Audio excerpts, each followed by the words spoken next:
स्वागत है आपका हमारे मोटिवेशनल चैनल पर। आजकल की जिंदगी इतनी तेजी से आगे बढ़ रही है कि हमारा मन काम करते करते थक जाता है, डिमोटिवेशन हो जाता है। ऐसी स्थिति में मोटिवेशन की आवश्यकता होती है।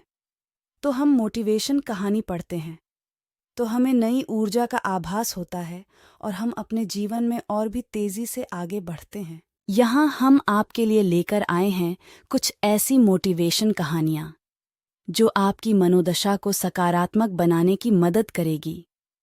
इन कहानियों को पढ़कर आप अपने आप को मजबूत महसूस करेंगे और अपने लक्ष्यों की प्राप्ति की ओर बढ़ने के लिए प्रेरित होंगे। एक सेठ बड़े कंजूस थे।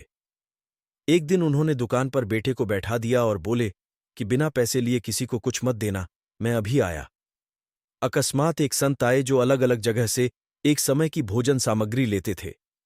लड़के से कहा, बेटा जरा नमक दे दो। लड़के ने संत को डिब्बा खोलकर एक चम्मच नमक दिया। सेठ जी आए तो देखा कि डिब्बा खुला पड़ा था। सेठ जी ने कहा कि क्या बेचा? बेटा बोला, एक संत जो तालाब पर रहते हैं उनको एक चम्मच नमक दिया था। सेठ का माथा ठनका।